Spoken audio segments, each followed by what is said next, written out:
Charleston summers had a way of masking discomfort with charm. The manicured gardens, the clink of crystal glasses under magnolia trees, the hush of wealth so old it no longer needed to introduce itself.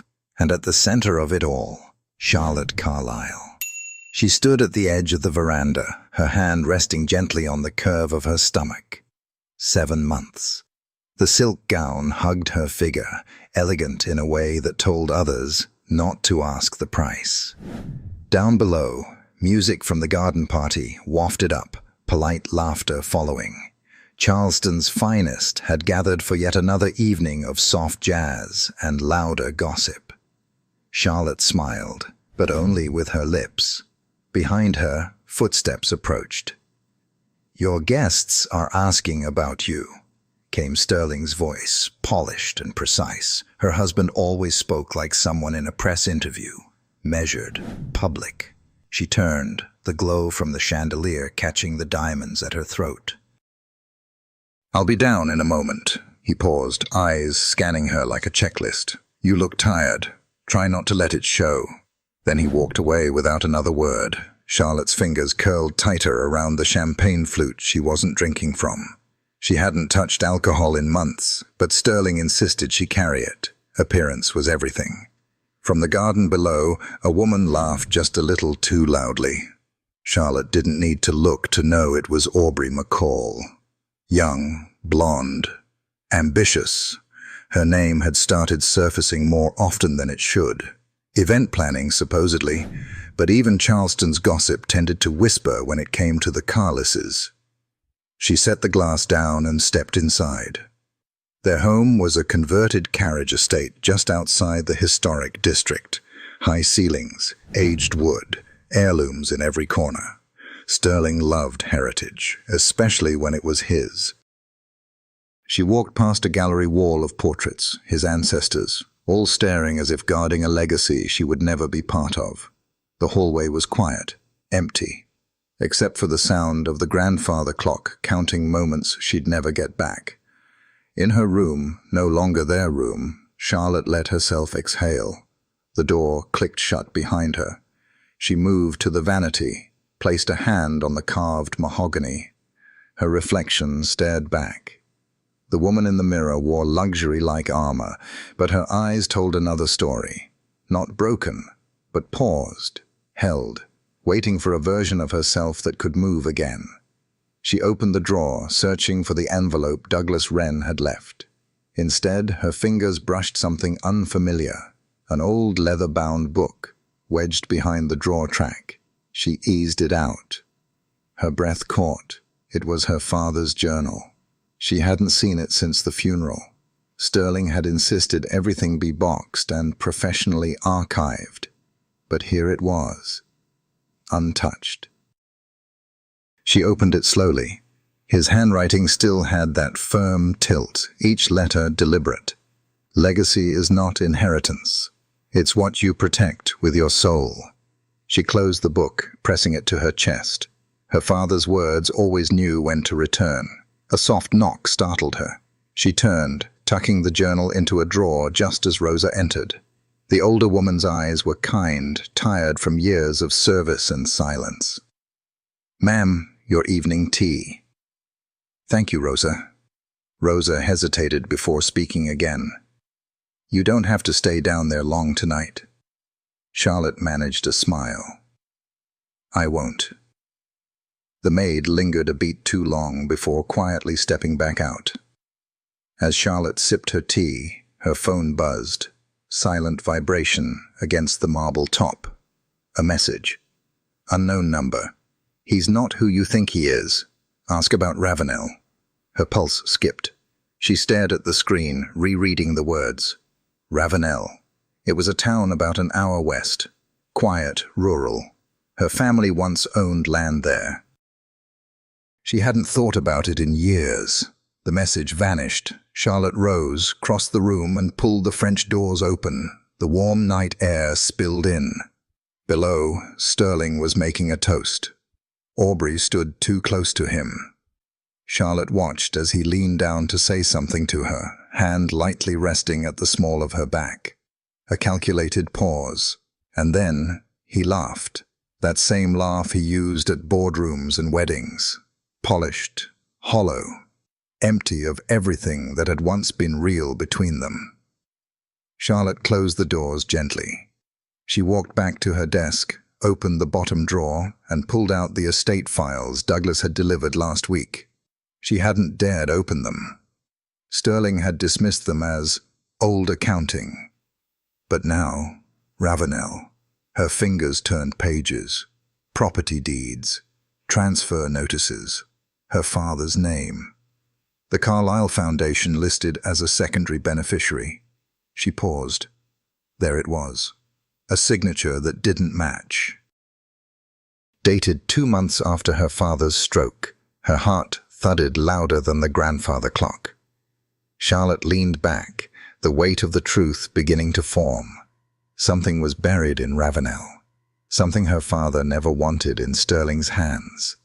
She placed the folder back inside, then retrieved the journal. Turning the pages slowly, she found an entry marked 6 months before his death. Sterling insists on folding Ravenel into the trust. I don't trust his intentions. He sees land as leverage. That place, it's more than acreage. It's what's left of what we were. Charlotte sat very still. A voice rose inside her. Not loud, not dramatic, just steady. She had stayed quiet for long enough. The door opened again. Sterling stood there, flawless in his tailored tux. "You missed the toast." Charlotte met his eyes. "I heard it." He stepped closer, adjusting his cuff. "You'll need to make an appearance before dessert." "I'm tired." Smile through it. He studied her face. "People notice more than you think." "I'm sure they do." He looked at her for a long beat, then turned, leaving the door open behind him. She remained seated, staring down at the journal. A small gold necklace sat beside it, her mother's. She hadn't worn it in years. She fastened it gently around her neck, letting the weight of it settle against her collarbone. Downstairs, applause erupted. Charlotte closed the drawer. She stood. And for the first time in months, she didn't feel like she was pretending. If you enjoyed this video, comment 1 to let me know. If not, comment 2. Your thought mattered to me either way. The next morning, Charleston was wrapped in a slow, golden hush. Cicadas hummed beneath the gardenia bushes. Spanish moss swayed above the quiet drive. Inside the Carlyle estate, the silence was more than just morning stillness. It was a pause between appearances. Charlotte sat alone in the breakfast room, untouched tea cooling beside her. She'd barely slept. The letter, the forged signature, the journal. Her father's warning echoed in her chest like a clock she couldn't silence. Sterling had already left. His calendar was booked solid. Board meetings, investor calls, whatever else kept him moving fast enough to never stop long enough for truth to catch up. She opened her laptop and began drafting an email to Douglas Wren, her father's attorney. Subject: Ravenel Property. Urgent review. But she didn't hit send. Not yet. The thought of tipping her hand too soon made her fingers hesitate. She needed more. Something solid. Something Sterling couldn't explain away with a few well-placed words and an icy smile. A soft knock pulled her from the screen. "Come in," she called, smoothing her robe. Rosa stepped in, hands clasped in front of her apron. "Sorry to disturb, ma'am. The new property manager's arrived. Says you asked for a security overview." Charlotte blinked. "I didn't." Rosa offered a small shrug. "Said it was Mr. Carlyle's request. He's waiting out by the old garden house." Charlotte stood slowly, curious. "Thank you, Rosa. I'll meet him there." She changed quickly into linen slacks and a soft blouse, tied her hair back. The mirror caught her for a split second. Faint circles under her eyes, but clearer somehow. Sharper. A woman shifting into something she hadn't been in a long time. Aware. Outside, the garden house sat shaded beneath crepe myrtles in full bloom. And there he was, leaning against the railing, clipboard in hand, eyes scanning the property like it held secrets. He looked up as she approached. "Mrs. Carlyle?"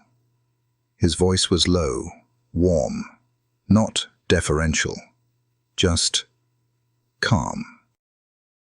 "That's what they still call me," Charlotte replied, offering her hand. "You're new." "Miles Denton," he said, shaking it gently. "Started this week." Sterling wanted a review of all the estate's logistics, deliveries, gates, lighting. He said privacy's been a concern. She studied him, early 40s maybe. A quiet confidence in his stance, not polished like Sterling, but grounded. "You have a background in security?" she asked. "Navy, then logistics consulting. Started managing private properties a few years ago, mostly legacy estates with high visibility." "So, you're here to manage appearances," she said, half smiling. He gave the smallest nod. "Sometimes the truth hides behind landscaping reports." Charlotte tilted her head. "Is that what Sterling told you?" "No, just what I've learned watching men like him." That paused her. Not the words, but the way he said them. Steady, not accusing, just knowing. She looked out over the hedges. "And what do men like him do? They collect things, property, people. They prefer control over connection." The breeze carried the scent of rosemary and sea salt. Charlotte folded her arms. "Did you know my father?" Miles glanced at her. "Victor Whitmore, no ma'am, but I know his kind. Quiet power. Lived by principle, not perception." She nodded slowly. "You speak like someone who's lost a few illusions." "I've earned every one of them," he replied, a quiet stretch between them. Not uncomfortable, just thoughtful. Charlotte turned back to him. "I found something yesterday. Something my father left behind. It has me rethinking everything." Miles waited, didn't push. "There's land," she continued, "out in Ravenel. It was supposed to be in a trust. I think Sterling transferred it under his foundation, illegally." His brow furrowed slightly. "That's not small." "No," she agreed. "It's not. Do you trust your attorney?" "With my life," she said softly. "He's the only one who didn't vanish after the wedding." Miles closed the clipboard. "If you'd like, I can pull the public land records, quietly, cross-reference any filings under Carlyle Holdings." "You can do that?" He gave a small shrug. "My job is to protect this estate. If the estate's been compromised, I need to know how." Charlotte let that settle. For the first time in days, something shifted in her chest. A flicker of control. "I'll owe you one," she said quietly. He met her gaze.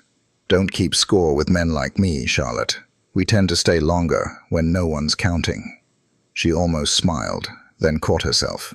As she turned to head back toward the house, he added, "You might want to check the attic, by the way." She stopped. "There's a trunk up there with your father's initials. I saw it when I was checking structural issues." "You didn't open it?" "No, ma'am." "I figured if it was locked, it was meant to stay that way, until someone with a right reason came along." Her pulse quickened. She nodded once, then walked back slowly, the weight of his words following her like a second shadow. Back inside, Rosa met her near the staircase. "You okay?" she asked gently. "I think so," Charlotte whispered, "but I need to go upstairs." The attic hadn't been touched in over a year, not since Sterling hired a preservation team to box up anything he considered emotionally disruptive. She climbed the narrow steps, pausing at the final stair. The air smelled like cedar and dust. She found the trunk easily, tucked behind an old armoire. Her father's initials, VW, stamped on the brass plate. She traced them with her fingers, then turned the key that still hung from a ribbon tied to the handle. It clicked open. Inside, ledgers, blueprints, a rolled-up deed, letters. She sat cross-legged on the floor, her heart pounding. She pulled one envelope free, worn at the edges, faded ink. "To Charlotte, in case I'm not there when you need the truth." She stared at it, breath caught in her throat. The sunlight through the attic window caught dust in golden suspension. She opened the letter, and everything shifted. Charlotte's hands trembled as she unfolded the letter. The paper crackled softly in the stillness of the attic, each line penned in her father's distinct, measured handwriting. Her eyes skimmed the first few lines, but then she slowed. The words weren't rushed, neither should she be. If you're reading this, something has already gone wrong. I left you everything I could, but I fear it won't be enough. Ravenel isn't just land. It's leverage. Protect it, Charlotte. Don't let the Carlises bury what was built with sweat and sacrifice. You'll know who to trust. You always did. She read it again and again. The final sentence refused to settle. You'll know who to trust. A sound behind her made her flinch. The attic steps creaked. Her heart leapt before she heard Rosa's voice float gently up. I brought you something. Charlotte exhaled, rising to her feet. Rosa appeared in the doorway with a tray of sweet tea and sliced apples. You've been up here a while. I found a letter from my father, Charlotte said, her voice thinner than she expected. Rosa's brows knit with quiet concern. Bad news? No, not exactly. Charlotte tucked the letter carefully back into the envelope. But it confirms something I already felt in my bones. Sterling moved Ravenel into his foundation without proper consent. It was never meant to be touched. Rosa set the tray down on a wooden crate. Then maybe it's time someone touches it again, properly. Charlotte studied the older woman. You've always known more than you let on, haven't you? Rosa smiled softly. This house listens, Charlotte. Always has. Some of us learn to listen back. She turned to leave, but paused at the stairwell. By the way, the new property manager, Miles, quiet man, but he notices things. Doesn't flinch easy. That matters. Charlotte gave a small nod, not trusting herself to speak. Later that afternoon, she found Miles on the back lawn, walking the perimeter near the guest cottage. He wore a weathered baseball cap and a light button-down, sleeves rolled to the forearm, clipboard in hand, but he didn't look rushed. He looked like someone who knew how to breathe, even when everyone else held theirs. You were right, Charlotte said as she approached. He turned, gave a small nod. I found the trunk, the letter, and more. She handed him a photocopy she'd made, her father's note and the most recent deed transfer she'd pulled from the estate files. I need to know if this was ever made public, or if it was buried. Miles scanned the pages. I'll cross-check the local register. There's a chance it's been digitized. She hesitated. Sterling's name isn't on the documents, only the foundation. He's careful like that. Miles folded the paper and tucked it into his folder. Careful is usually code for calculating. They stood in silence for a moment. The sound of wind brushing through the oaks made the world feel bigger than it had all day. Charlotte turned slightly toward him. Why did you really take this job? Miles tilted his head, considering. I needed the work, but also, I was looking for a place where quiet didn't mean peace. She blinked. What does it mean then? Sometimes quiet is just a pause before someone screams. Charlotte let that settle. Do you regret coming here? She asked. He looked at her. Really looked. No, not yet. There was something in the air then. A pause not caused by fear or calculation, but by two people carrying unspoken truths, acknowledging them in silence. Charlotte's phone buzzed in her pocket. She checked the screen. Douglas Wren. Calling. She answered immediately. Douglas? His voice was clipped but calm. I got your email. I pulled the land trust records like you asked. And? You're not going to like it. She stepped away from Miles, her back stiffening. Tell me. There was a rider added to the Whitmore Trust 6 months before your father passed. It stipulates that all land assets fall under joint review of the marital estate unless separately claimed. Meaning? She asked tightly. Meaning Sterling argued that you never contested the rider, which, in the court's eyes, implies consent. The land's technically his to leverage, unless you prove misrepresentation. Charlotte's chest felt tight. "I never saw that document," she whispered. "He said everything had been streamlined. I trusted him." "I know," Douglas said gently, "but we can file a request for audit. It might trigger a freeze on the trust assets. I'll draft it." "Do it," she said. "And Douglas." "Yes?" "If this gets ugly, I need to know I'm not alone in it." There was a pause. "Charlotte, your father chose me for a reason. I don't intend to disappoint either of you." She hung up and turned, her expression composed but pale. Miles didn't ask what the call was about. He simply watched her face shift through the storm. She sat down on the stone bench beneath the willow tree. He followed, sitting a few feet away. "I didn't want this," she said, eyes fixed on the horizon. "I didn't marry Sterling for the estate or the money. I love the idea of being safe, of having someone to build a family with." "And now?" She looked down at her hands. "Now I feel like an asset he folded into his portfolio." Miles didn't reply. He just waited. Charlotte took a deep breath. "I found something else. A letter from my father to a woman named Althea Booker. It sounded urgent, protective. I don't know who she is yet. But I have a feeling she knows more about Ravenel than anyone. Want help finding her?" Charlotte looked at him. "Would you do that?" Miles's answer was simple. "Yes." A bird called out from a nearby cypress tree. The air had the softness of late summer, the kind that carries both heat and warning. She stood slowly. "I have to get ready for dinner. There's a board member joining us tonight." Miles stood with her. "You'll be okay?" She nodded, though she wasn't sure it was true. "Thank you." As she turned to go, he added quietly, "Charlotte." She looked back. "I don't know what Sterling's after, but whatever it is, don't let him convince you you're the problem." Her throat tightened, but she said nothing. Inside the house, she paused at the foot of the stairs, her reflection catching again in the hallway mirror. The necklace around her neck glinted, her mother's. Her hand moved to rest protectively over her stomach. Somewhere inside her, a shift had begun. And it wasn't going back. If you enjoyed this video, comment 1 to let me know. If not, comment 2. Your thought mattered to me either way. The dining room shimmered in soft candlelight, a calculated illusion of warmth. The table was set for 6, though only 5 were expected. Sterling insisted on formality even when it wasn't needed, especially then. Charlotte stood at the edge of the room, adjusting the cuff of her silk blouse. The heirloom necklace, her mother's, sat cold against her collarbone. Her reflection in the window stared back at her, composed but strained. The butler entered.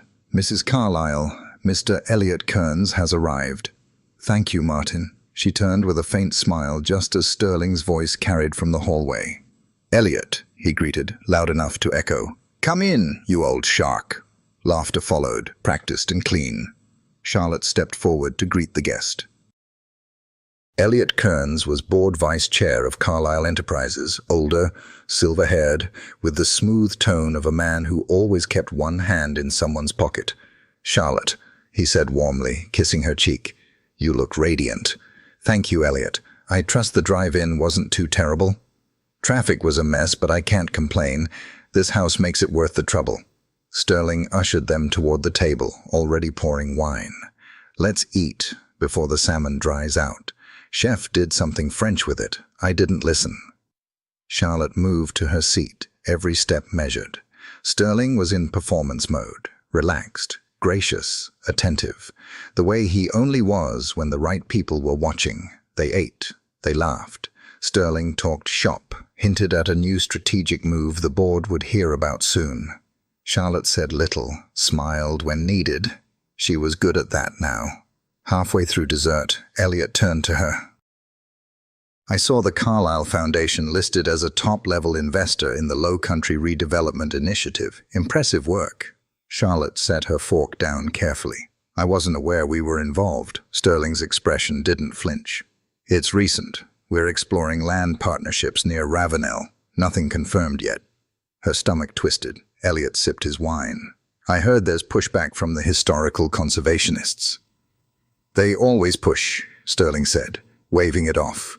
They'll come around once they see the numbers. Charlotte looked at him, the candlelight sharpening the edges of his jaw. So, we're moving into Ravenel now. His tone stayed light. It's just research. The Foundation's always exploring. But why Ravenel? Sterling met her gaze. A beat passed.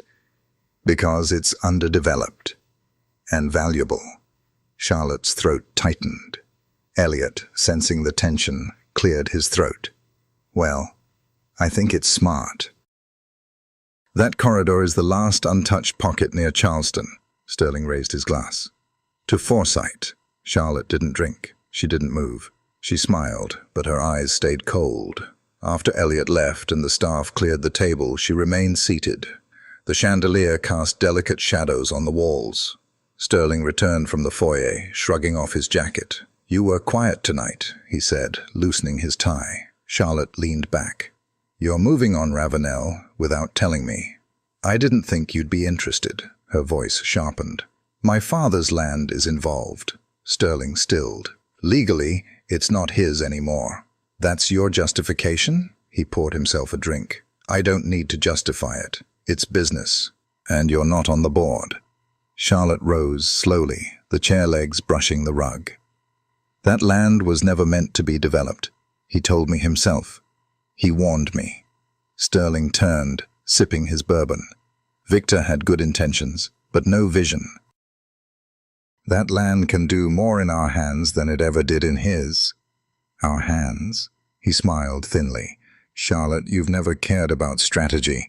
Don't start now just to win some moral argument." She stepped closer. "I'm not trying to win. I'm trying to understand how the man I married became someone who lies for profit." His smile faded. "Don't rewrite history. You married into this life because it offered security. I gave you exactly that." "You gave me a cage," she whispered. He set his glass down with a quiet clink. "Be careful, Charlotte. The more emotional you get, the less seriously people will take you." She stared at him, something in her breaking, not loudly, not visibly, but deeply. "I'm not emotional. I'm awake." And she walked out. Upstairs, she moved quickly through her bedroom into the study. The letter from her father still sat on the desk. She touched the edge of the paper, grounding herself. Then she pulled out her phone. She didn't call Douglas. Not yet. Instead, she called the number that had texted her days ago, the one that mentioned Ravenel. It rang twice. Then, "Hello?" A woman's voice. Older, guarded. Charlotte hesitated. "Is this Althea Booker?" Silence. "Who's asking?" "My name is Charlotte Carlyle. I believe my father, Victor Whitmore, wrote to you before he passed."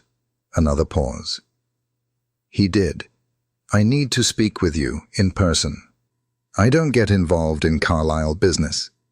This isn't about the company. It's about the truth." The line was quiet for a long time. Then Althea said, "Meet me in Ravenel. Tomorrow, noon. Don't bring anyone." The call ended.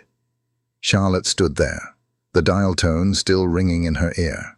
Down the hallway, her bedroom door remained open, the light spilling across the hardwood like a silent invitation. She closed it, then locked it. That night, she didn't sleep. She lay awake listening to the clock tick, 1 second after another, like footsteps in a hallway that led to a door she had never dared open. But tomorrow she would, and everything would change. Ravenel felt like a different world. The highway narrowed to a 2-lane road flanked by wild marshland and ancient cypress trees. Charlotte drove with the windows down, the scent of salt and pine seeping into the leather of the car. Her hands gripped the steering wheel tighter than necessary. Her stomach fluttered, not from the pregnancy this time, but anticipation, nerves, a kind of fear that came not from danger, but from finally facing what had long been hidden. The GPS signal dropped 5 miles out. She didn't need it. She remembered the old church. Her father used to bring her here as a child. Picnics under oak trees, stories about the land and the people who had built lives on it long before her family ever owned a single acre. When she pulled off the road, the tires crunched over gravel and dust. The church stood in the clearing like a memory made solid, small, weathered, whitewashed, its steeple leaning slightly from time. Althea Booker stood on the front steps, arms crossed.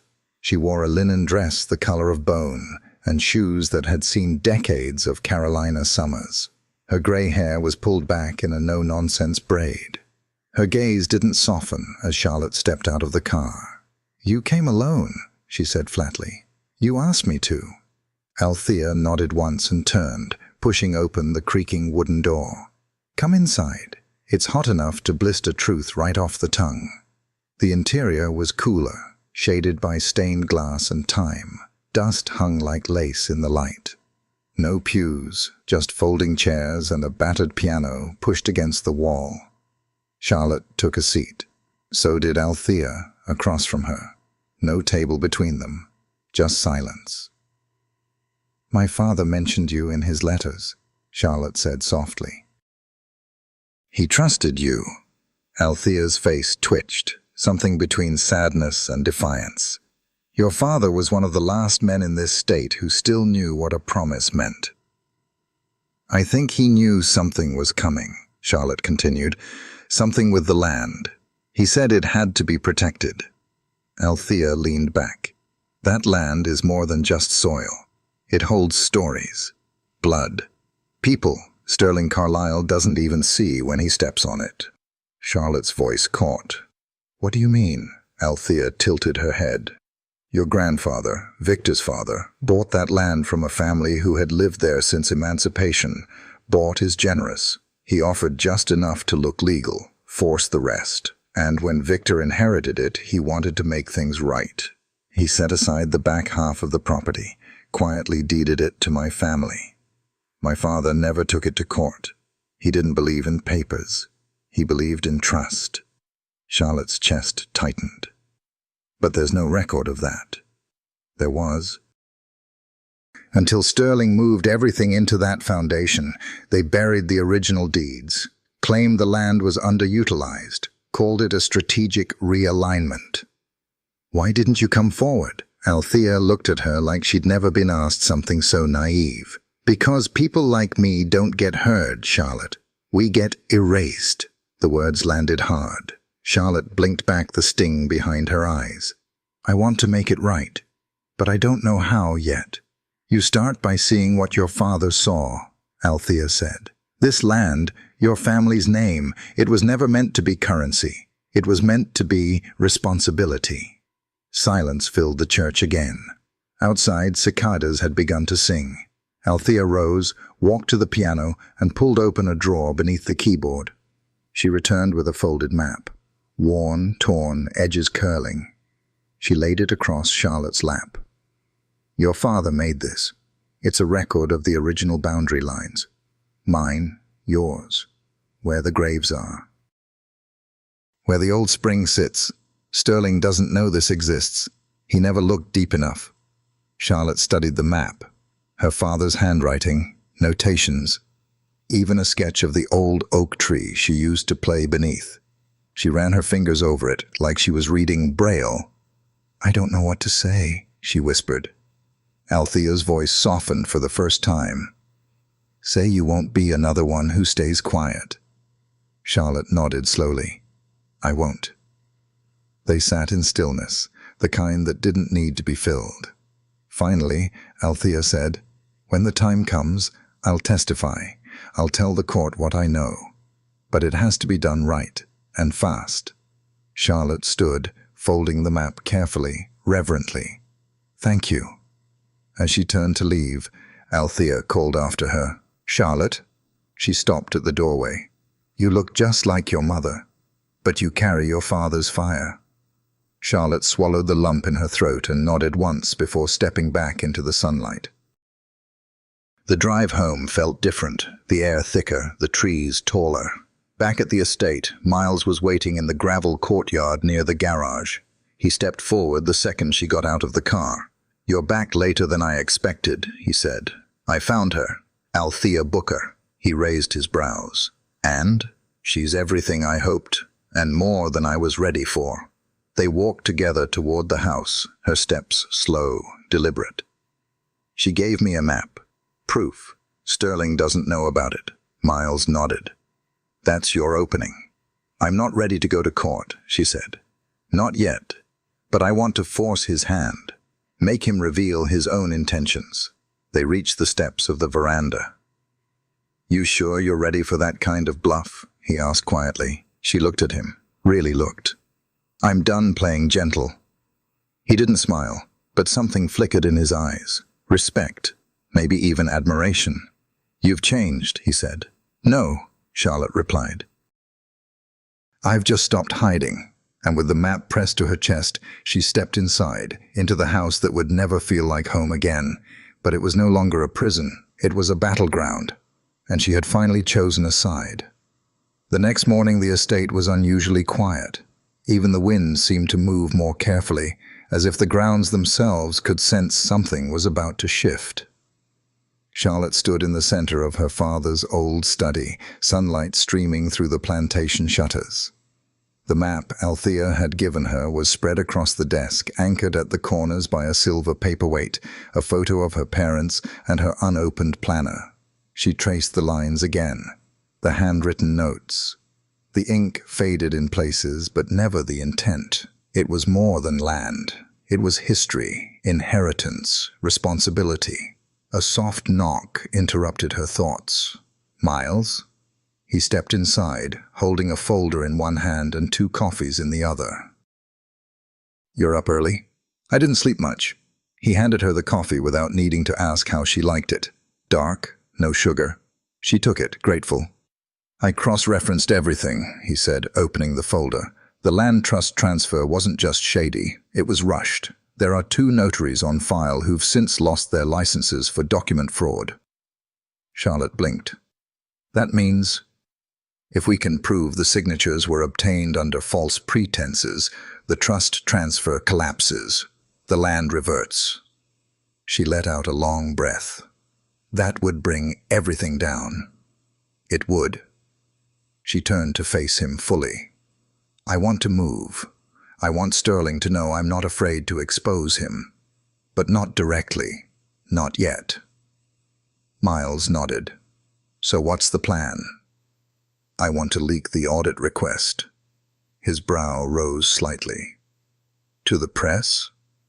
To Dana. Miles's mouth pulled into a slow smile. The socialite, with a memory like a safe, and a mouth like a megaphone? Charlotte nodded. She's connected to every board wife in the Tri-County area. One whisper from her, and this thing will move like wildfire through every charity event, garden club, and donor dinner. Miles leaned against the doorframe, folding his arms. And Sterling won't know where it started. Exactly. There was a quiet beat between them. You sure you're ready for the fallout? He asked. Charlotte sipped her coffee, then met his gaze. I'm more afraid of staying silent. That afternoon, Dana Whitfield arrived in a flurry of perfume, oversized sunglasses, and a Chanel tote that probably cost more than a used car. She swept into the sitting room, air-kissing Charlotte like they hadn't spoken in months. I've missed you, darling, but your invite had just the right tone of intrigue. Charlotte smiled politely. Thank you for coming. They sat. Dana crossed her legs, already scanning the room like it might yield secrets if she looked long enough. I wanted to talk to you about Sterling, Charlotte began. Dana's eyebrow lifted. Scandal? Divorce? Secret twins? Charlotte offered a tired smile. Closer to embezzlement. The room shifted. Dana leaned forward slightly. You're not joking. Charlotte handed her a thin packet. Copies of the trust transfer, a highlighted line in the audit request, and a notarized affidavit from one of the disgraced signers. Dana read it with increasing stillness. Why are you showing me this? Because I know how this town works. The courts move slow, but whispers move fast. Dana's eyes narrowed. And you want this whispered? I want it understood. Not publicly, not yet, just placed in the right ears. Quietly, so he knows. Dana exhaled, long and low. Do you know what you're starting? Charlotte nodded. I'm starting the truth. There was a pause. Dana stood, smoothing her skirt. You've changed. Maybe I finally arrived, Charlotte said. Dinah turned, already planning the order of names and lunches in her head. Consider it done. And, Charlotte? Yes? I always liked you better than him anyway. By evening, the tremors had already started. Charlotte sat alone on the back porch, the sun dipping low beyond the oaks, a breeze tugging at her robe. Her phone buzzed beside her. Unknown number. She hesitated. Answered. Charlotte Carlyle. A pause. Then a familiar voice. Low, clipped, too calm. Do you think you're clever? Sterling asked. I think I'm awake. You're playing a dangerous game. No, she said softly. You played it. I just finally read the rules. Another pause. You've embarrassed me, he said, his voice still calm, but the kind of calm that trembles beneath the surface. Do you know what that means? I know what it meant for my father when you took what was his. I know what it meant for the Bookers. I know what it means to watch someone pretend legacy is a trophy. You won't win. I don't need to, she whispered. I just need the truth to breathe. Click. The call ended. Charlotte closed her eyes, heart pounding, but steady. She turned her head slightly and saw Miles standing at the edge of the porch, arms folded, watching the sky. How much did you hear? She asked. Enough. He didn't move closer. Didn't need to. You sure about this path? He asked again. I'm not sure about anything, she admitted, except that it's mine to walk now. Miles nodded, then sat beside her. They watched the sun dip below the trees in silence. In the distance, thunder rolled softly, but Charlotte didn't flinch. For the first time in years, she felt something close to peace, not because the storm was over, but because she had chosen not to run from it. Rain tapped lightly against the windows of the sunroom, a steady rhythm that soothed and unnerved all at once. Charlotte sat in the wicker chair her mother once loved, watching droplets trace down the glass like quiet confessions. Across from her, the newspaper lay open on the coffee table. Page 6. A column titled Rumors Surrounding Ravenel Redevelopment, with a byline that read Anonymous Contributor. It had begun. Sterling hadn't spoken to her since the call. He hadn't come home the night before either. She didn't ask where he was. She didn't care. Rosa entered, drying her hands on a linen towel. You've got another visitor. Charlotte looked up, surprised. Who? Rosa gave a small shrug. Didn't give a name, said you'd know him. Before Charlotte could respond, the door creaked open. Miles stepped in, rain glistening on his jacket. She stood, trying not to show how much she was relieved to see him. You're soaked. He grinned faintly.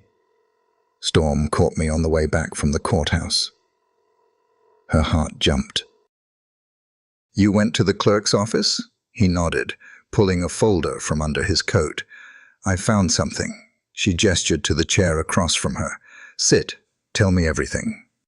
Miles dropped into the seat, water still clinging to the cuffs of his sleeves. He opened the folder and laid the contents out carefully.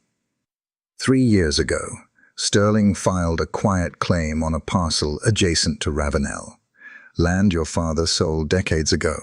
It was part of a conservation buffer, not valuable by itself. But if it's attached to the trust land, Charlotte murmured, it creates a contiguous property, enough to justify rezoning. Exactly, he said. And here's the kicker. He filed it through a shell company, one that traces back to a woman named Aubrey Monroe. Charlotte blinked. I've never heard that name. She's listed on 2 LLC filings as the managing agent. And Miles hesitated. There's a property lease in her name, downtown Charleston. Sterling's name is on the utilities. The implication hit like thunder. He's been hiding her, Charlotte said slowly. Financing her. She's not just a business pawn. She's more, Miles confirmed. Charlotte sat back, the ceiling fan spinning above her like time she couldn't get back. I need to meet her, she said. Miles gave her a long, searching look. Are you sure that's a good idea?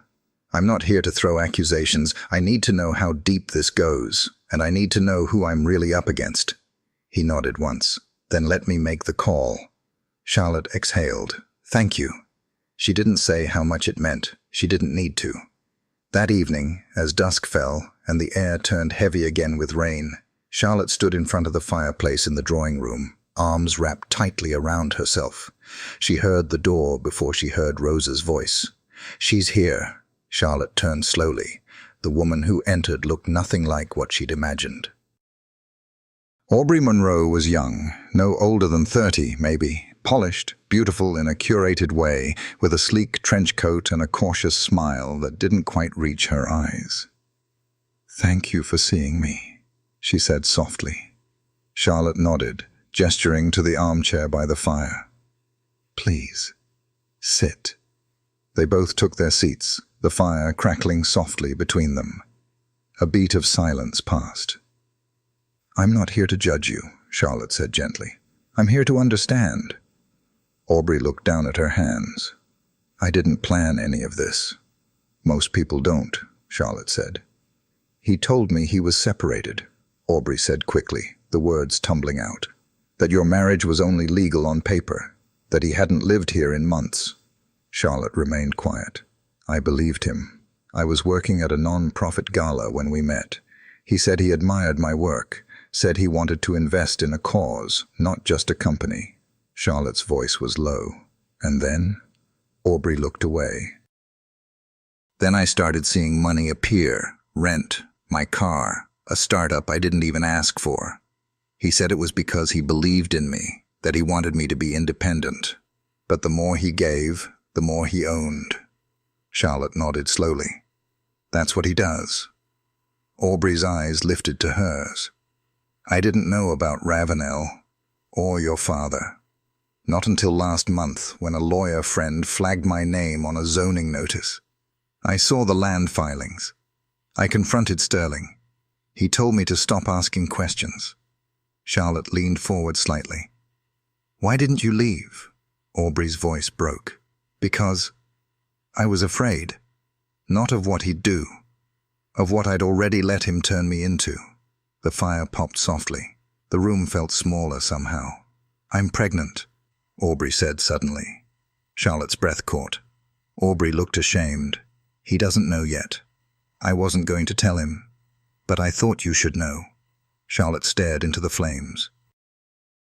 For a moment, everything inside her twisted. Rage, sorrow, betrayal. But what surprised her most was the absence of jealousy. I'm not angry with you, she said quietly.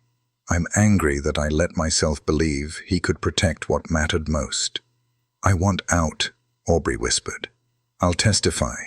I'll give you whatever records you need. Charlotte looked at her, eyes clear. Then we protect each other. Aubrey nodded. They sat in silence, two women who had unknowingly shared the same shadow.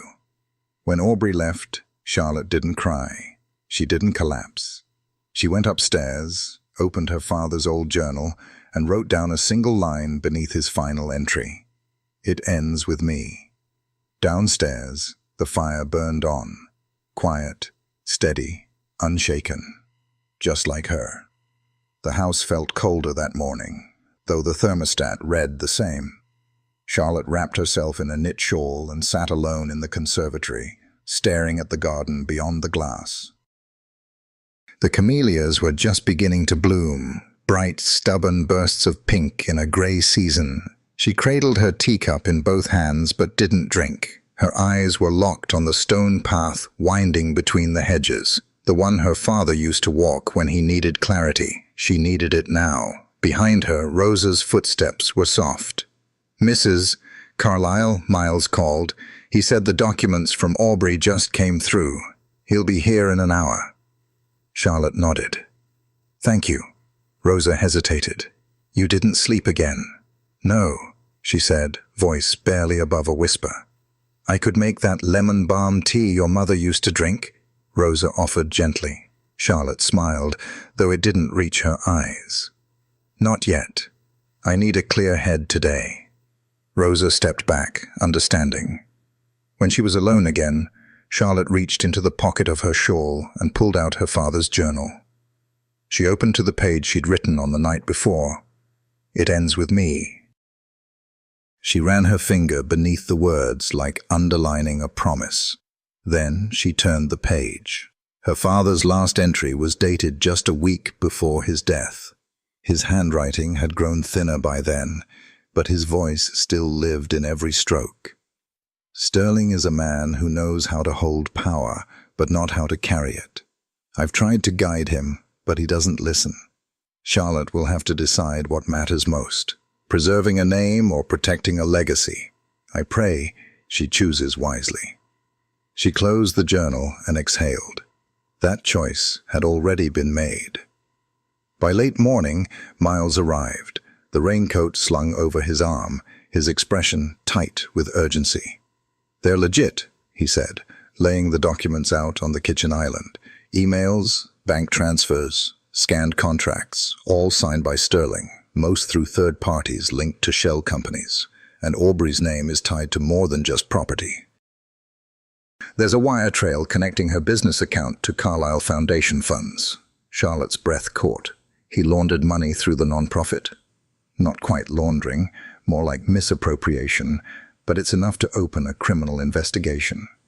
She stared at the paper, her hand trembling just slightly. "He used my father's foundation to fund his affair." "And his empire," Miles added grimly. "But there's more." She looked up. "One of the invoices Aubrey gave me. It wasn't for Ravenel land development. It was for a private lobbying firm. They were hired to suppress zoning reports months before your father passed." Charlotte blinked. "You think he was planning this before the will was even read?" Miles hesitated. "I think Sterling knew Victor wasn't going to give him what he wanted, and he wasn't going to wait." She turned away, the kitchen suddenly too small, too close. She pressed her palm to the window pane, watching the wind bend the trees. "All this time," she murmured, "he played the grieving son-in-law while dismantling everything my father stood for." Miles's voice was quiet behind her.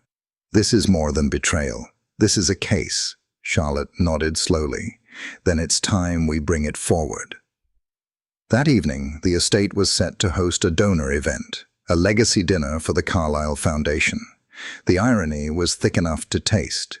Sterling returned just before 6, looking untouched by the storm he surely knew was coming. He greeted staff, adjusted his cufflinks in the mirror, kissed her cheek like nothing had shifted. Charlotte didn't flinch. They stood together at the top of the grand staircase as guests arrived below, wine glasses clinking, laughter echoing. "Smile," Sterling murmured, lips barely moving. "Tonight's important." She turned to him, face calm, voice smooth. "It is." He leaned closer, confident. "You're playing your part well." She looked into his eyes. "I'm not playing anymore." And with that, she descended the stairs, leaving him standing alone at the top. The ballroom gleamed with golden light and soft music. Charlotte moved through the crowd with practiced ease, greeting guests, fielding questions.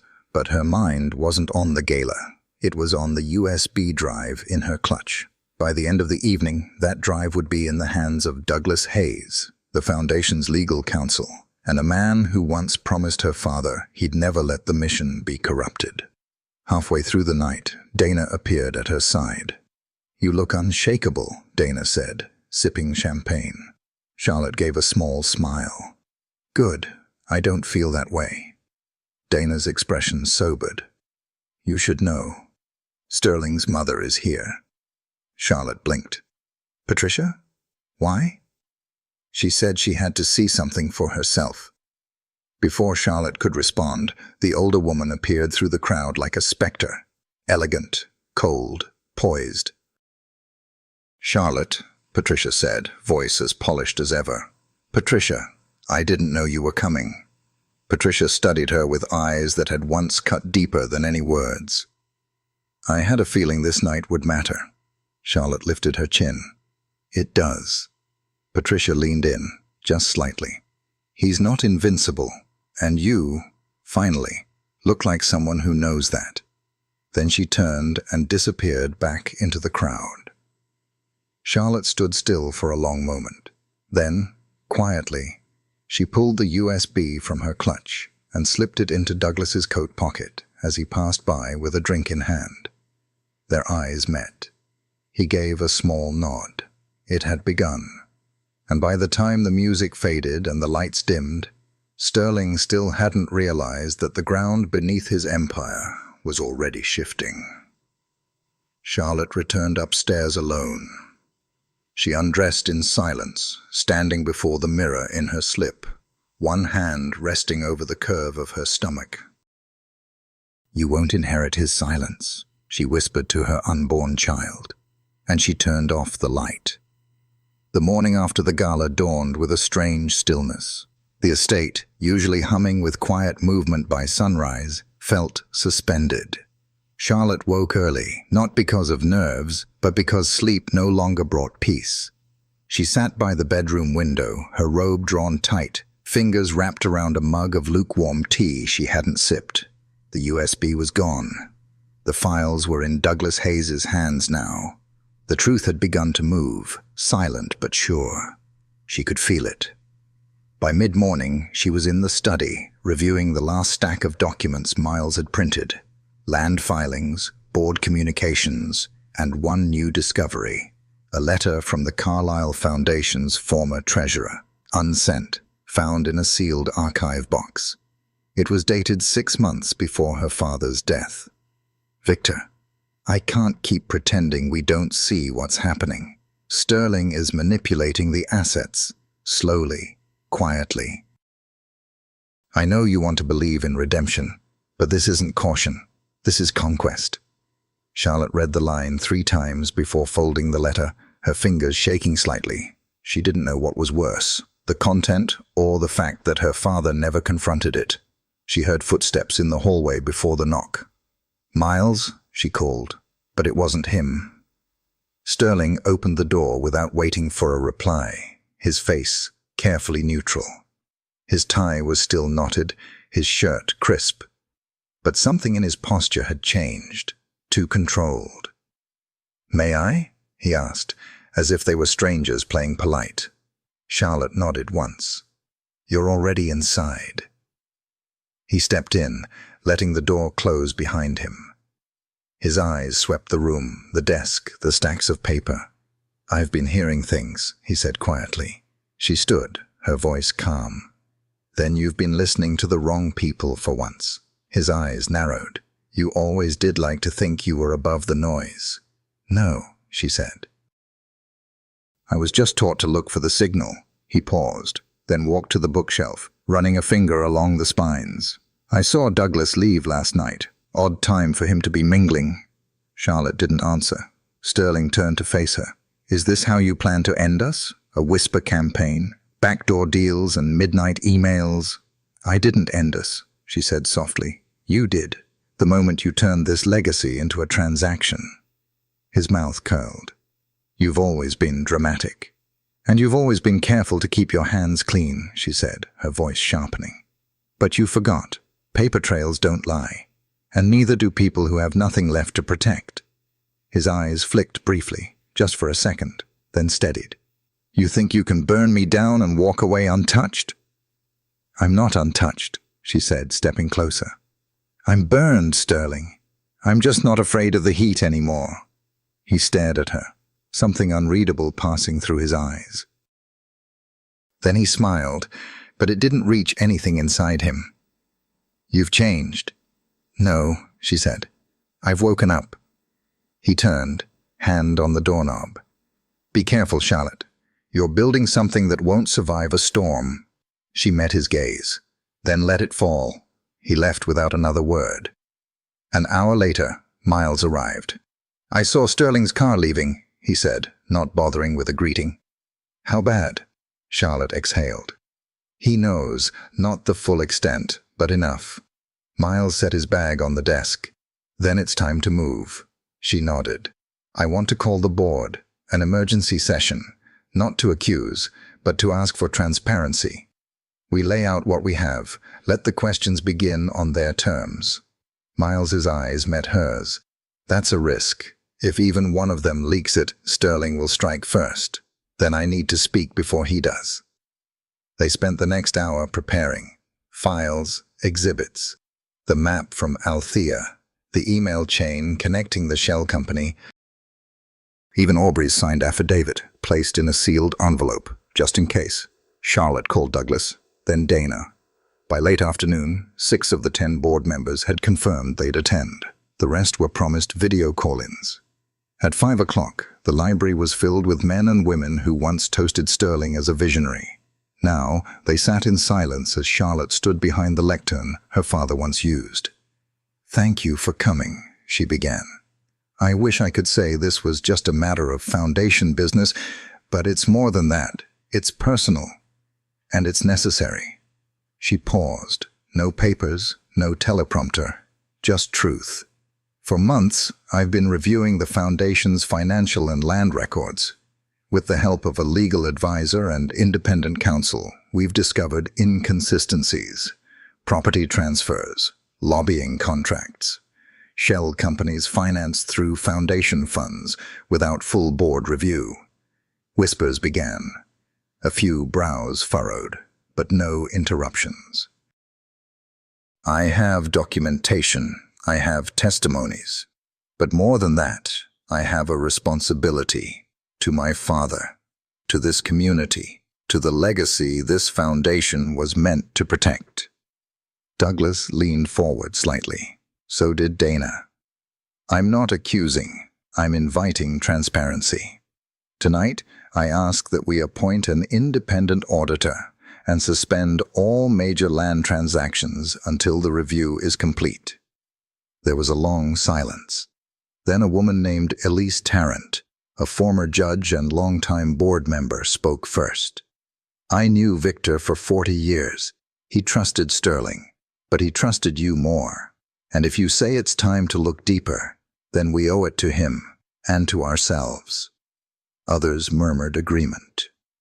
Charlotte felt her chest tighten, not from fear, but something close to relief. It was beginning to work. She stepped down from the lectern, her legs trembling only slightly, her fingers cold.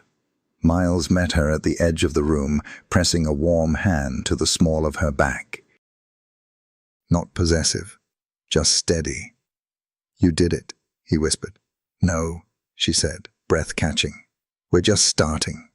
As the board filed out, voices buzzing, documents exchanged, Charlotte felt the shift in the air, not just around her, but within her. She wasn't hiding anymore. And Sterling, wherever he was, had just lost his silence. The storm had found him now. The day after the board meeting, the air in the estate felt thinner, lighter, as if, after months of emotional suffocation, something had finally shifted loose in the foundation of Charlotte's world. She stood barefoot in the kitchen, watching the kettle come to a boil, one hand resting unconsciously on her stomach. The baby had started to flutter more often, gentle, ghost-like movements that always arrived when the world got quiet. She didn't know if it was comfort or coincidence, but it gave her something to hold on to. Behind her, Rosa moved about quietly, wiping down the counters, refilling the fruit bowl. When Charlotte turned around, Rosa was watching her, gently, with a knowing look that said more than words ever could. "You did something brave," Rosa said finally. Charlotte smiled faintly. "I'm not sure it was brave. Just overdue. It takes strength to do what's overdue, especially when it costs you peace." Charlotte's eyes dropped. "Sterling hasn't called." "Good," Rosa replied. "Silence, sometimes, is confession." Charlotte nodded, though her thoughts churned. It wasn't over, far from it. And deep down, she knew the silence wasn't peace. It was the quiet breath before the storm. By noon, Miles arrived. He looked like he hadn't slept much either, but there was something electric in his eyes. "They're rattled," he said, tossing his satchel on the dining table. "3 board members called Douglas this morning. They're demanding a hold on all Foundation contracts until the audit clears." Charlotte sank into a chair. "So it's happening." "It's happening," he confirmed. "And there's more."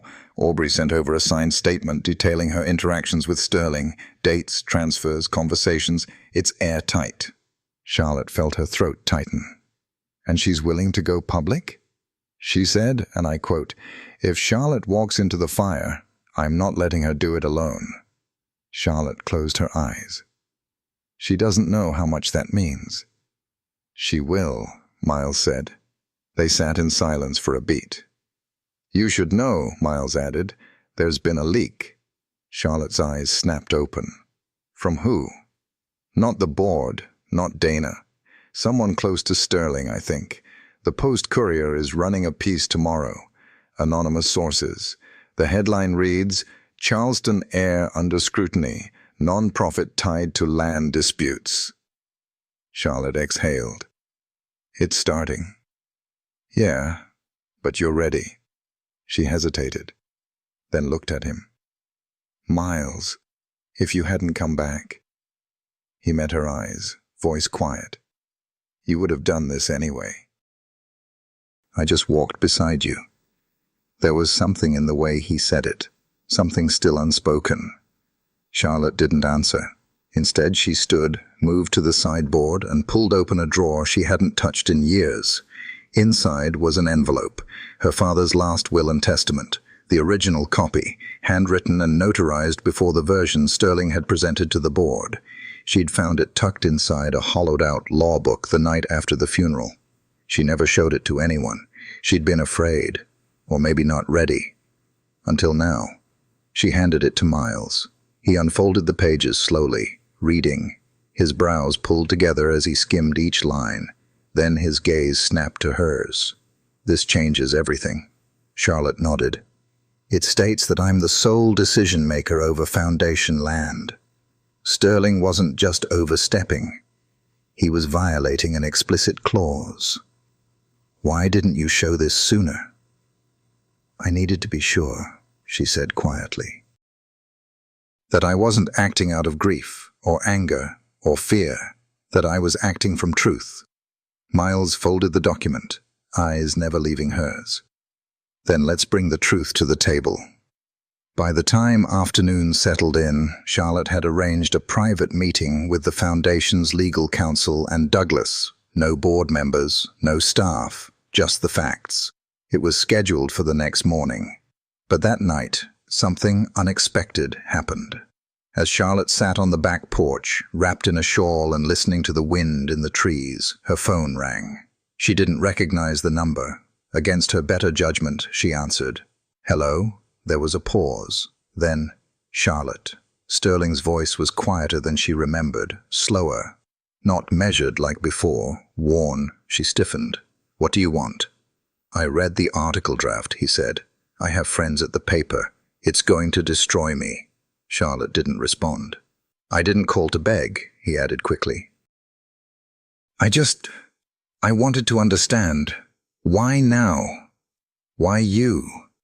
She closed her eyes, pain rising in her chest, not from the past, but from everything she'd swallowed to survive it.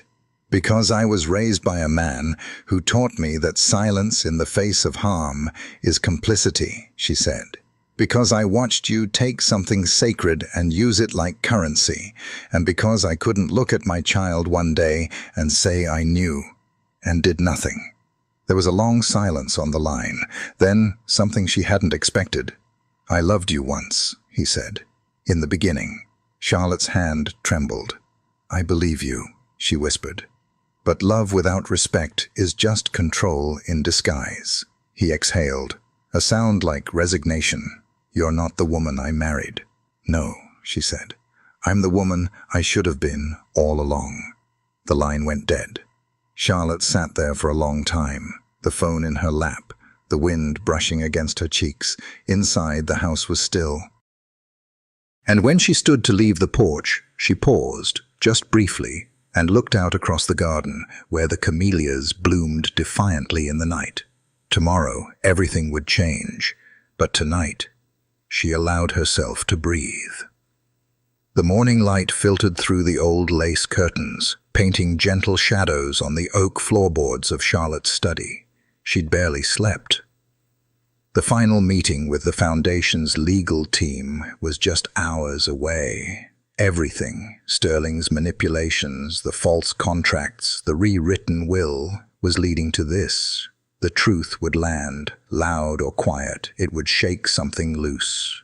She stood at the window, arms crossed over her growing belly. The baby kicked once, firm, sure. "I know," she whispered. "We're almost through." Downstairs, Rosa called her name softly. "Ms. Charlotte, Miles is here." Charlotte smoothed the edge of her blouse and took a breath before descending the stairs. Miles stood by the entryway, holding 2 coffees, one black, one with oat milk, just the way she liked. "You good?" he asked, his tone soft but alert. "As good as someone walking into a fire can be," she replied. Miles gave her a look. "You're not walking into fire. You are the fire." That made her smile, if just for a moment. As they settled into the car and drove into downtown Charleston, a storm began gathering overhead. Thick clouds, a hush in the air, like the city itself was holding its breath. Miles tapped the steering wheel absently as they passed familiar streets, but Charlotte's mind was elsewhere. "What happens after?" she finally asked, staring out the window. Miles didn't look at her. "You reclaim what's yours. You rebuild." "And Sterling?" Miles sighed. "He'll spin it, or sulk, or shatter, maybe all 3. But this isn't about him anymore." Charlotte nodded, but something inside her twisted anyway. Endings always hurt, even necessary ones. The meeting was held in a modest law office 2 blocks from the courthouse. No boardroom theatrics, just 4 people seated at a square table. Charlotte, Miles, Douglas Hayes, and Elaine Preston, the Foundation's senior legal advisor. Charlotte laid out the original will, the signed statement from Aubrey, and the supporting documentation on land misuse and funds diversion. Her voice didn't shake once. Elaine examined the documents in silence, her brow furrowing deeper with every page. "This is significant," she finally said. "Legally, this puts you in primary control of the Foundation's land assets, and Sterling could face civil repercussions, possibly criminal, depending on what the audit turns up." "I don't want revenge," Charlotte said. "I want accountability." Douglas nodded. "We'll proceed carefully. The Foundation's name must be protected, but not at the cost of the truth." The weight of it settled in Charlotte's chest. Not pressure exactly, but something closer to release. She'd done it. But her moment of peace was short-lived. As they left the office, her phone buzzed. Unknown number again. She almost didn't answer, but something told her to. "Charlotte Carlyle?" came a woman's voice, slightly winded. Nervous. "Yes. Who's this?" "This is Marla Wilkes. I'm the floor supervisor at Charleston General. I didn't know who else to call. Sterling Carlyle was brought in 20 minutes ago. Possible panic episode. He was asking for you." Charlotte stopped cold on the sidewalk, her hand tightening around the phone. "He's in the ER?" she asked, the words coming slower than she expected. "Yes, ma'am. He's stable but disoriented. Kept saying your name." Charlotte glanced at Miles, who had already stopped walking. He didn't ask, he just waited. "I'm on my way," she said. 10 minutes later, she stepped into the fluorescent-lit hallway of Charleston General's emergency department, her heels echoing on tile, her heart hammering. The receptionist waved her through quietly. Sterling lay on a narrow hospital bed, an IV in his arm, his shirt undone at the collar. He looked pale, hollow, like something in him had cracked. When he saw her, he didn't speak, just blinked, slow and heavy. "What happened?" Charlotte asked, her voice steady, if distant. Sterling's voice was hoarse. "They said I collapsed in the parking garage. Couldn't breathe." She said nothing, letting the silence stretch. "I saw the article," he added. "I saw everything." Charlotte folded her arms. "You called me here to say what, Sterling? That you regret it? That you're sorry?" He looked away. "No, I realized I built everything to impress ghosts. Your father, my own, the world. And I never looked at what it was costing you." Charlotte swallowed hard. She hadn't expected this. Not humility, not awareness. "You took everything sacred and turned it into leverage," she said quietly. "You made me feel small in my own name." "I know," he whispered. "And it's killing me." Charlotte stepped closer, not out of affection, but clarity. "I don't hate you," she said. "I'm past that, but I won't save you from consequences." Sterling nodded faintly. "I never really thought you'd leave," he said, eyes glassy. "I didn't leave," she said. "I stayed too long." And with that, she turned and walked out. The wind had picked up outside. The storm was closer now, thick clouds rolling over the rooftops. Miles stood by the car, watching her. "You okay?" he asked. Charlotte nodded slowly. "Yes. For the first time. Yes." She placed a hand on her belly, felt the baby turn again. A life still growing. A legacy still unfolding. And for once, the future didn't feel like a burden. It felt like a door. The morning sun poured into the conservatory, casting gold across the floor tiles and bathing Charlotte in soft light as she stood among her mother's old camellias. The blossoms were delicate, almost trembling in the breeze. She pressed a hand gently to her belly and breathed in deep. Everything was moving forward. The audit had begun. Aubrey had filed her statement. Sterling hadn't contacted her again since the hospital. No threats, no apologies, just silence. And the silence this time was not empty. It was freedom. Charlotte walked back inside, barefoot, trailing her fingers along the polished banister of the grand staircase. The house didn't feel like a cage anymore. It felt like hers again. In the kitchen, Rosa was pouring tea and humming an old hymn under her breath. She glanced up as Charlotte entered, her expression instantly shifting. "You slept?" Rosa asked, surprised. "Enough," Charlotte smiled. "More than I have in months." Rosa tilted her head. "It's in your face. You look like yourself again." Charlotte sat, touched by the simple truth in the compliment. "It feels like I'm slowly returning to the girl my father raised." Rosa placed a warm hand over hers. "No, baby. You've become the woman he prayed you'd become." The words settled over her heart like a blessing. Before she could respond, the doorbell rang. Once, then again, urgent. She looked at Rosa, who gave a small nod. Charlotte moved to the door, heart ticking just a little faster. Miles stood on the porch, his tie slightly loosened, his expression unreadable. But his eyes were urgent. "You need to see this," he said, holding up his phone. She stepped aside, and he came in, pulling up an email. "It's from someone inside the foundation," he said. "Anonymous, but the content checks out." He handed the phone to her. Charlotte's eyes scanned the screen. It was a PDF scan of a letter on Foundation letterhead, dated 6 weeks ago, addressed to a real estate attorney in Atlanta. It authorized the private sale of one of the Foundation's most historic properties, without board review. Sterling's name was signed at the bottom. "Why Atlanta?" she asked quietly. "That's where the shell company's registered," Miles said. "It's not just about Charleston anymore. He was expanding this operation fast." Charlotte's mouth went dry. "And this document, it's real?" Miles nodded. "Authenticated, the signature matches, and the recipient confirmed receipt, off the record." Charlotte gripped the edge of the kitchen counter. "So the board doesn't know this?" "Not yet," he said, "but they will. I've already flagged it to Elaine. This could push the legal team to file formal charges." Rosa, listening silently in the doorway, finally spoke. He was betting on no one looking deep enough, that you'd stay quiet. Charlotte met her eyes. He's about to find out I won't. She looked at Miles again. We bring this to the board tonight. No more delays. He hesitated. There's one more thing. Charlotte's chest tightened. What? Miles reached into his bag and pulled out a small velvet pouch. I wasn't sure when to give you this. She opened it slowly and froze.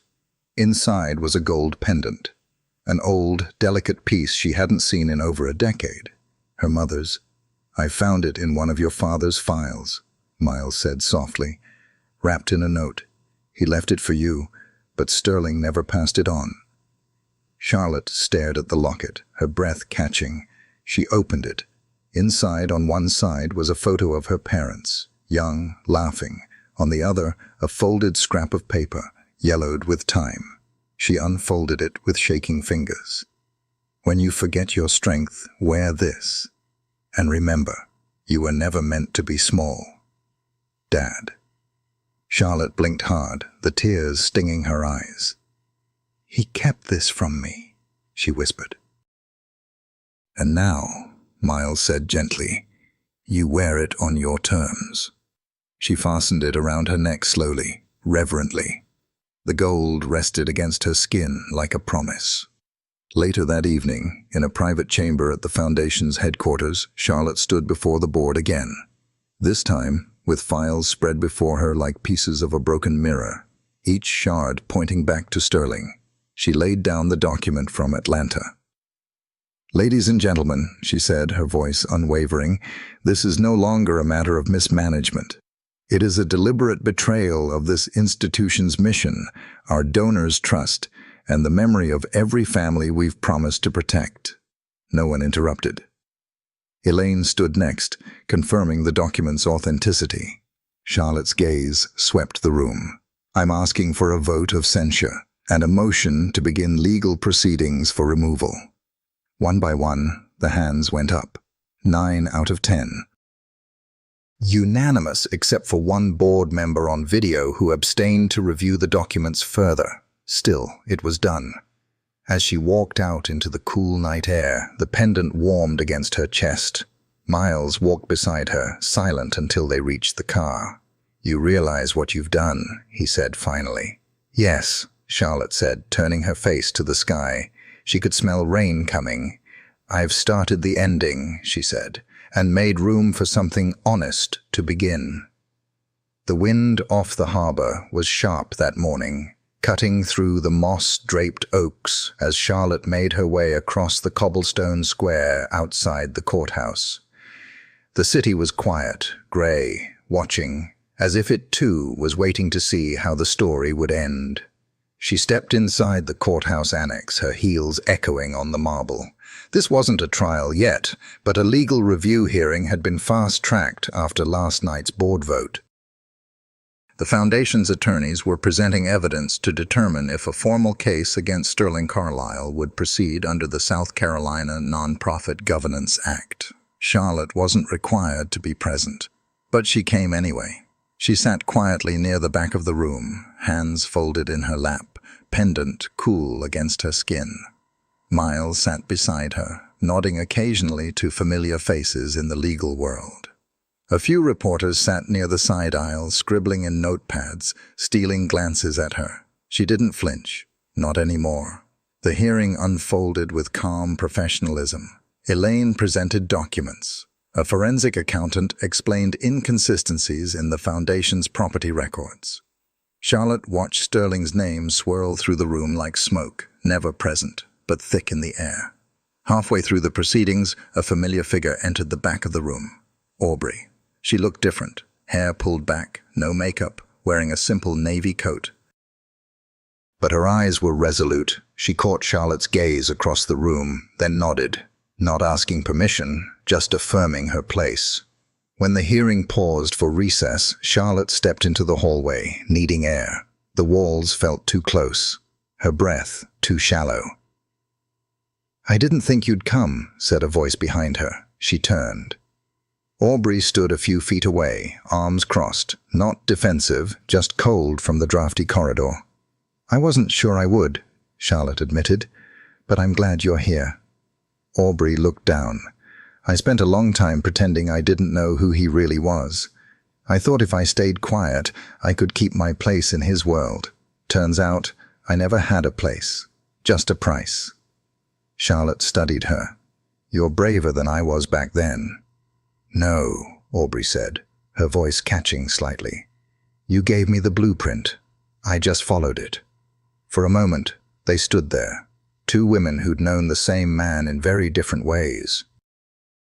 Bound not by bitterness, but by the choice to stop shrinking. Charlotte reached into her bag and pulled out a folded document. "This is a contact at a law clinic downtown. They help women untangle from things like this. If you need help, real help, they won't ask questions." Aubrey took it, her fingers trembling just slightly. "Thank you," she whispered. Before either could say more, the door opened behind them. Douglas Hayes appeared, his face lined with urgency. "They're calling for you," he said to Charlotte. "Sterling just sent a formal objection to the board's authority to censure him. He's contesting your rights to the will." Charlotte's breath stilled. "He's challenging my father's original document?" Douglas nodded. "Claims it's forged." Miles, who had stepped up beside them, swore under his breath. "Of course he does." Charlotte's mind raced. "But we verified it. Legal notary, date-stamped files, multiple witnesses." Douglas held up a hand. "We're ready." "But they may want your testimony to clarify your knowledge of the will's origin." Charlotte glanced at Miles. "He's playing for delay." "And distraction," Miles added. "He's hoping to stir doubt, stall the press cycle." She turned to Douglas. "Bring me in. I won't be intimidated by paper." Inside the chamber, Charlotte took the witness chair with quiet grace. The panel of 3 legal examiners asked her to walk them through how she found the original will. Her voice never wavered. "It was hidden in a hollowed-out book in my father's study," she said. "He left it there on purpose. My father always believed the most important truths should be protected, not displayed." One of the panelists leaned forward. "Why wait until now to reveal it?" Charlotte inhaled. "Because I wanted to be sure I wasn't acting from grief, that I was protecting a legacy, not chasing vengeance." The room stilled. Elaine handed over notarized witness signatures. Miles submitted the original letter Charlotte's father had written, confirming the will's update before his passing. Sterling's objection, filed hours before, began to unravel. Charlotte stepped down from the witness chair, calm and centered. The woman who had walked into this building was still healing, but not hiding. Outside, the sun had finally broken through the clouds. A soft, golden warmth filtered down over the street, lighting the courthouse steps like a stage. As Charlotte and Miles stepped into the light, a small group of reporters turned, cameras ready. One called out, "Ms. Carlyle, any comment on the hearing today?" Charlotte paused. Then she turned. "Just this," she said, her voice clear. "Truth doesn't need a defense. It only needs the courage to be spoken." And then she walked on, not away, but forward. The late afternoon sky over Charleston burned in soft hues of amber and lavender, the kind of southern sunset that made the city feel frozen in time. But inside the Carlyle estate, now Charlotte's by both name and law, change moved like wildfire. The hearing had shifted everything. Sterling's objections were dismissed. The court had formally validated her father's will, reinstating Charlotte as the rightful trustee of the foundation and majority heir. It was quiet victory, announced without spectacle, but reverberating through the circles that once doubted her. Yet it didn't feel like triumph, not quite. Charlotte stood in the foyer, her hand resting lightly on the carved wood banister. The weight of the past few weeks settled over her shoulders like a quilt soaked in rain. She was free now, legally, financially, publicly, but freedom had its silence. And sometimes silence could ache louder than chains. The doorbell rang. Charlotte blinked out of her thoughts and crossed the tiled floor. She opened the door to find Miles standing there with a stack of documents and a hesitant smile. "I come bearing boring paperwork and 2 chocolate croissants," he said, holding up a small bakery bag like a peace offering. Charlotte exhaled a laugh, soft, tired, but genuine. "You had me at croissant." They moved into the study where the fire had already been lit, casting flickering shadows across the wall of books. Charlotte set a mug of tea in front of him and dropped into the armchair across the coffee table. Miles laid the papers down, but didn't touch them. She looked at him. "Something on your mind?" He hesitated. "I've been working with you for over a year," he began, voice low. "And in all that time, I thought I knew your strength. But what I saw in that hearing room, that wasn't just strength. That was something sacred."